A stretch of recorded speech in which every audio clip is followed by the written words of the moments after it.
ingresos y gastos de los partidos, que tienen una regulación muy clara, y por otro lado la fiscalización, que asegura que las disposiciones en materia de ingresos y gastos se cumplan. En México tenemos un financiamiento público preponderante para los partidos políticos. Se delimita muy bien cómo debe llegar el financiamiento privado y se ponen topes al gasto de campaña, y la Autoridad Electoral Nacional, el INE, es la que revisa que todo esto se cumpla, no solo para las contiendas federales y partidos políticos nacionales, sino también en el ámbito local. Para este año 2018 los partidos políticos recibieron 6.702 millones de pesos de financiamiento público, que se compone de 4.296 millones de pesos de financiamiento ordinario, que es el resultado de multiplicar el 65% de una UMA, una unidad de medida y actualización, por el número de ciudadanos inscritos en el padrón electoral. Además, cuando hay elección presidencial se da un 50% más de financiamiento público, que se etiqueta como financiamiento para gastos de campaña, el cual, en caso de no ser usado por los partidos políticos, deben regresar el remanente.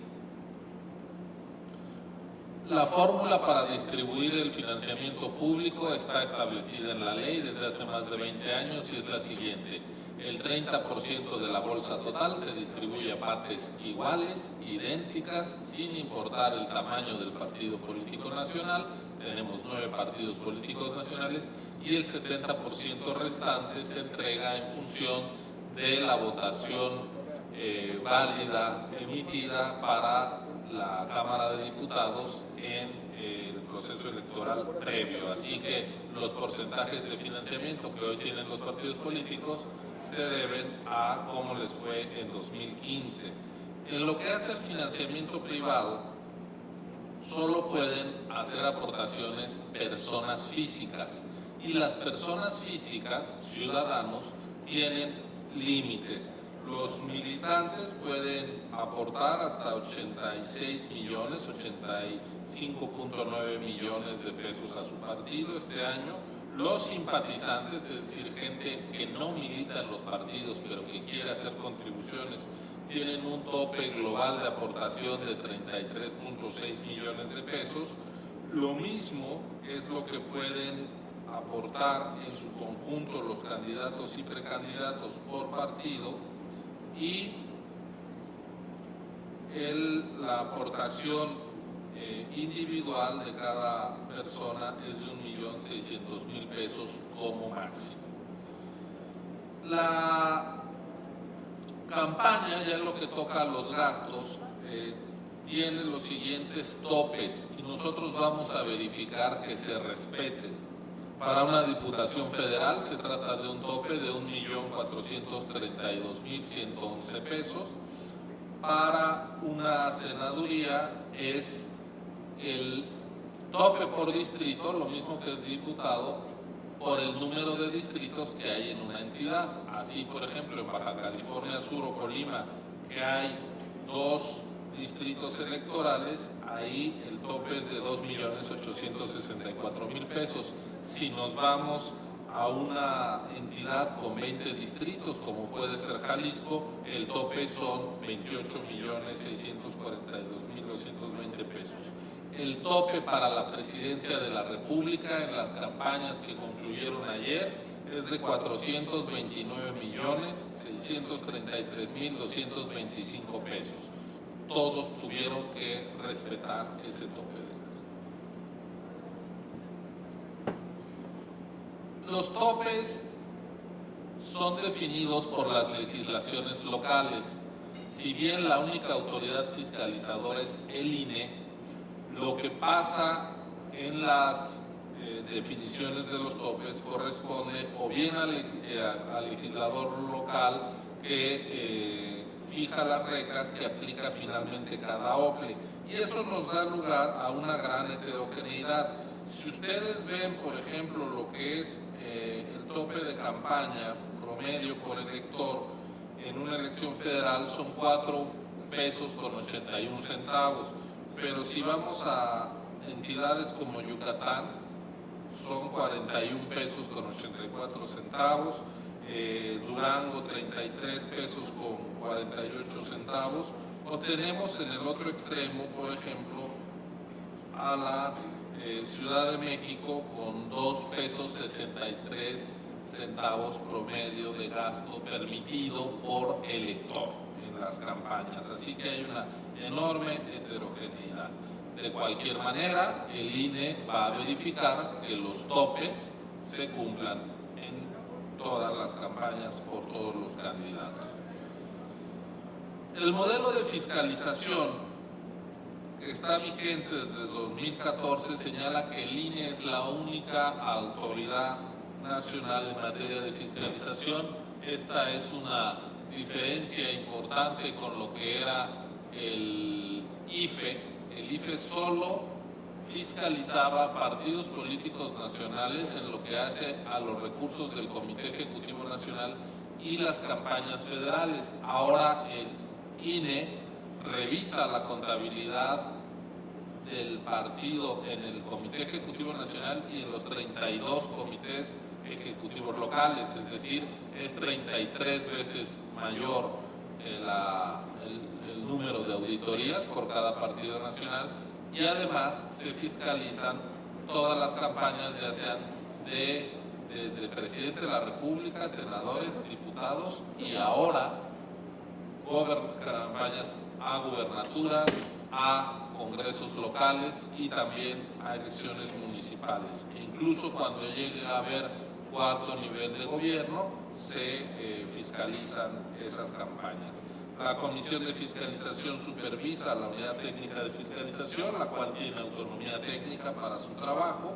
La Constitución señala que una de las posibles causales de nulidad de una elección se deriva de las conclusiones de la fiscalización, que es un rebase en el tope de gasto de más de 5% cuando la elección sea cerrada y tenga una diferencia entre primero y segundo lugar menor al 5%. Esto quiere decir que si alguien gana con una diferencia de menor al 5 y gasta más del 5%, eso será revisado por el Tribunal Electoral, que es a quien le corresponde la nulidad de la elección, no al INE. El INE solo fiscaliza, en ningún caso anula elecciones.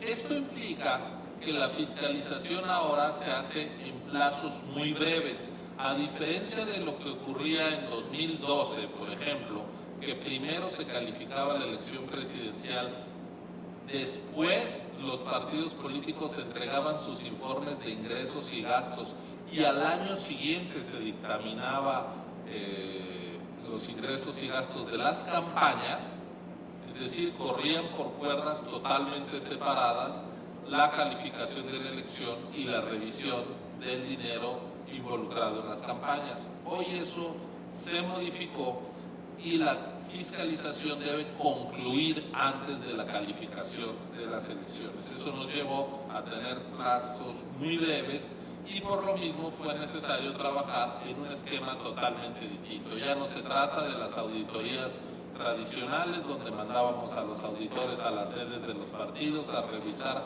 cajas y cajas de facturas en papel, sino que ahora a través de la existencia del Sistema Integral de Fiscalización que desarrolló el Instituto Nacional Electoral, los partidos deben ir cargando su información en tiempo real. Aquí tienen un esquema de cómo funciona el Sistema Integral de Fiscalización.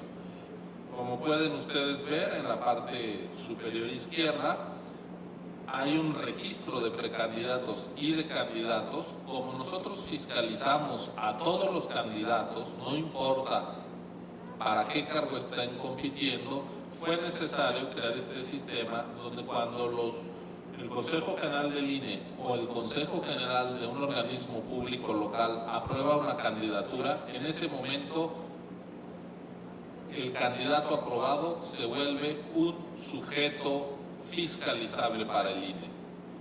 En ese momento se le da una cuenta para que vaya cargando todos sus ingresos y gastos. La contabilidad debe hacerse, la carga de la información en tiempo real. Eso quiere decir que tienen hasta 3 días después de haber recibido un ingreso o realizado un gasto para reportarlo en el sistema integral de fiscalización.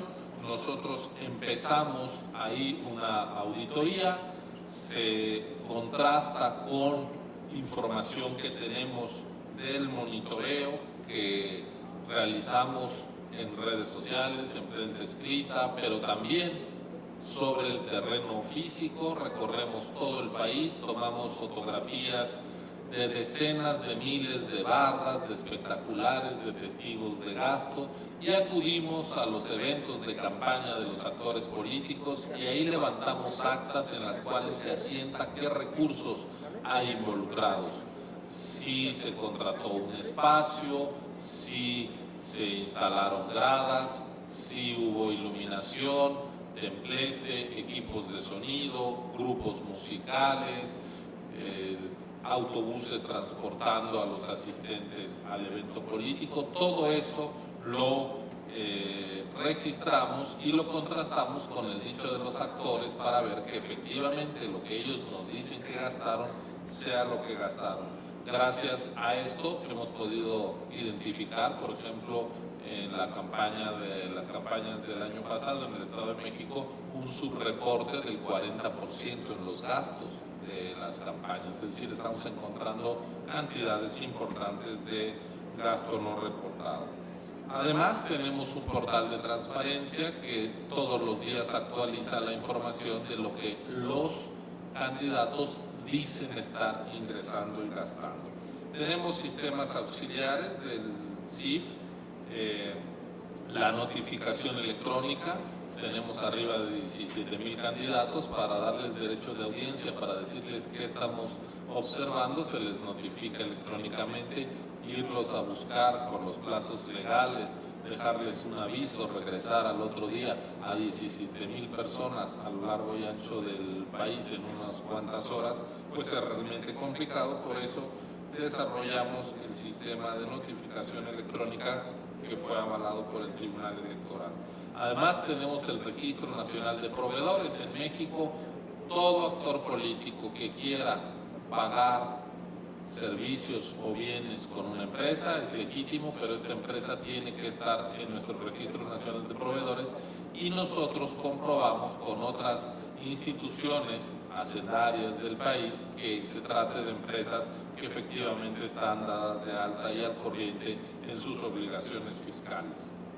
Además están las quejas que los partidos políticos se interponen entre ellos. Los actores políticos con frecuencia se quejan de que el adversario está gastando de más y no reportando esa información. Pues también verificamos si hay elementos de prueba y nos sirve para fiscalizar campañas. Y además tenemos fuentes externas, dado que el Instituto Nacional Electoral tiene constitucionalmente la atribución de trascender los secretos bancario, fiduciario y fiscal. Se puede pedir información a las autoridades hacendarias y también a la banca acerca de información que pueda implicar recursos involucrados en las campañas. Como les decía, la captura es en tiempo real. Nosotros comprobamos las operaciones. Tiene que haber no solo la declaración de que algo se gastó, sino la evidencia de la transferencia bancaria, una prueba de qué es lo que contrataron. Por ejemplo, si nos informan que contrataron la producción de los anuncios de radio y televisión, tienen que adjuntar el anuncio de radio y televisión que pagaron, tienen que demostrar la materialidad de esa contratación para no estar simulando gastos, y también deben de acreditar todos los ingresos, los cuales deben de dejar huella en el sistema financiero. Están permitidos los gastos de propaganda, los operativos, los gastos en medios impresos, gastos de producción de radio y televisión, de representantes en casillas, encuestas y conteos rápidos. No se permite dar dádivas, no se permite comprar tiempo en radio y televisión, ni repartir utilitarios no textiles. Estamos monitoreando los gastos en redes sociales. Nosotros tenemos intercambio de información con las empresas que llegan a cobrar por ampliar el alcance de los mensajes de los actores políticos, y con eso también sabemos si ellos nos están informando de manera fiel acerca de sus operaciones. Como ustedes recordarán, hemos ya sancionado a distintos actores políticos porque tenemos la información por parte de las empresas que han recibido pagos de actores políticos que sin embargo a nosotros no nos informan. Como les decía, tenemos trabajo de campo también. ¿Y qué estamos fiscalizando en este momento? 17.662 candidaturas, de los cuales 2.050 son federales, 15.612 son locales. En el caso de los candidatos a la presidencia de la República, vean ustedes cómo ha ido avanzando el reporte de sus gastos. Desde que empezó la campaña, ellos debieron de haber iniciado por la carga de su información cuando tenemos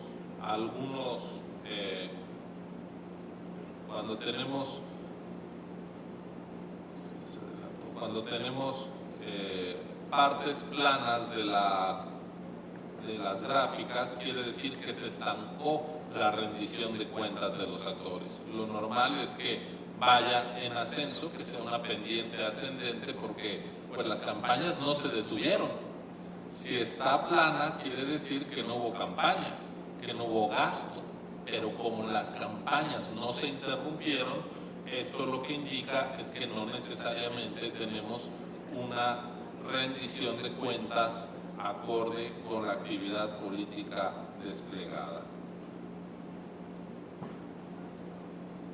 Por otro lado, aquí pueden ustedes ver cómo también hay una carga diferenciada, con picos, con crestas muy claras de carga de información, y eso se debe a que se iban cerrando los periodos de 30 días para hacer los cortes de los informes, lo cual de nuevo nos dice, lo normal es que los actores políticos fueran registrando un volumen de operaciones parejo a lo largo del tiempo.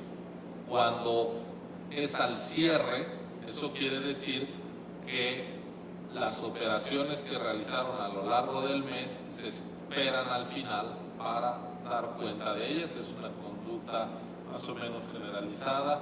Seguimos insistiendo en que es necesario pasar de unas buenas normas en materia de fiscalización a unas buenas prácticas por parte de los sujetos obligados. ¿Cómo va a ser la fiscalización en este proceso electoral en curso? Ayer terminó la campaña y los candidatos tienen 3 días para presentar su informe. El 30 de junio se vence el plazo para la presentación del informe. Luego la unidad técnica tiene 10 días para entregar lo que se llama el oficio de errores y omisiones, que es donde les damos derecho de audiencia a los actores políticos para que sepan qué cosas encontramos que no se apegan a la ley o al reglamento de fiscalización, y ellos tienen 5 días para responder, es decir, que hacia el 15 de julio ellos van a poder presentar pruebas, corregir lo que hubiesen hecho mal, y luego la unidad técnica de fiscalización tiene otros 10 días para concluir sus proyectos de dictámenes, los cuales se entregan a la Comisión de fiscalización. Nosotros tendremos 10 días para procesarlos. Estamos hablando de 17.600 candidatos. Hay que revisar los dictámenes de cada uno en 10 días, es un volumen de trabajo intenso. Y después se llevará al Consejo General. El calendario previsto, acordado por el Consejo General, implica que estemos concluyendo hacia el 6 de agosto la fiscalización, menos de 40 días después de celebradas las elecciones. Ahora, también tenemos un conjunto de quejas que se han interpuesto a los actores políticos, o bien de procedimientos oficiosos que nosotros hemos abierto, los cuales, siguiendo un criterio del tribunal, deben estar resueltos a más tardar cuando se voten los dictámenes y proyectos de resolución de la fiscalización. Así será. El INE no va a posponer la fiscalización más allá de los plazos que la ley le obliga a cumplir. Cuando se voten los dictámenes, también se votarán las quejas, y lo que se hayan alegado entre los actores políticos va a quedar resuelto antes de que se califique la elección. Y aquí tienen ustedes el portal de transparencia donde pueden consultar todo lo que los candidatos dijeron haber ingresado y gastado. Candidato por candidato pueden ustedes ver qué tanto rindieron cuentas en estas campañas. Estamos a su disposición para atender sus preguntas. Gracias. Muchas gracias.